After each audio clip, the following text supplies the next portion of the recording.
Good morning students, I am your English teacher Aarti Pal. Today we are going to do question answers of unit 2 Bird Talk. So first of all we will do word meanings, make sentences, question answers, and after that we will do exercise of book also. So let's start with new words. First word is beetles. Beetles means name of insects. कुछ ऐसे कीड़े मकोड़े, कुछ ऐसे insects जिनको birds खाती हैं उन्हें बीटल्स कहा जाता है. Next one is sitting. To be in a particular position, जैसा कि आपको पता है सिटिंग मीन्स बैठना. Number 3 is wires. Thin flexible string या फिर रॉड.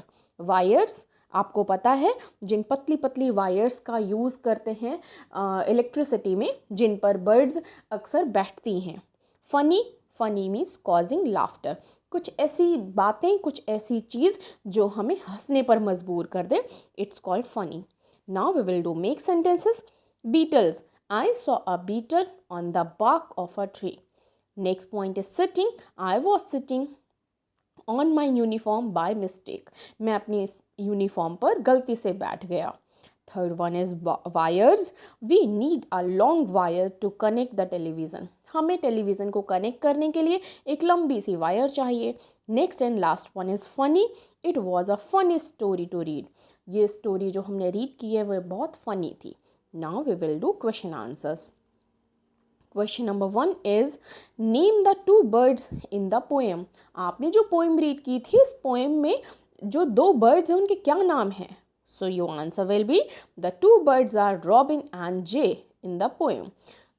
इस पोएम में जो 2 बर्ड्स थी उनका नाम रॉबिन एंड जे था. Next question number 2 is what are the 3 things that people can't do. इस पोएम के अकॉर्डिंगली जो लोग हैं वो कौन सी 3 चीज़ें हैं जो हम लोग नहीं करते हैं. So your answer will be people can't fly. हम लोग उड़ नहीं सकते. They can't sit on wires. हम लोग वायर्स पर भी नहीं बैठते हैं.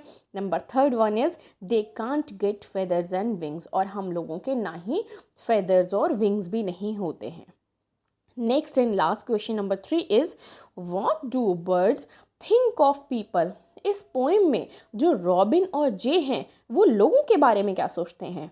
So your answer will be birds think that people are very funny. जो रॉबिन और जे हैं वो बातें करते हुए आपस में कहते हैं कि ये जो लोग हैं ये बहुत फ़नी होते हैं.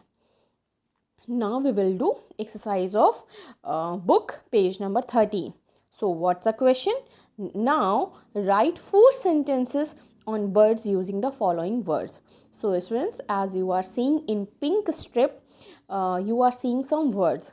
We have to make sentences with the help of these words. So let's start to do it. The birds fly high in the sky. Next one is the birds are chirping. Next one is the birds live in nest. Birds घोंसलों में रहती हैं. And last one is the birds have wings to fly. Birds के wings होते हैं उड़ने के लिए. And last question is write words that rhyme with the words given below. The first one has done for you. So now we will learn some rhyming words. What are rhyming words? Just you are seeing grow, know, throw. So we will write day, bay, say, think, blink, link, funny, money, honey. Next one is eat, meet, beat, and last one is sing, ring, king. So students, complete this chapter and learn it. Thank you and have a nice day.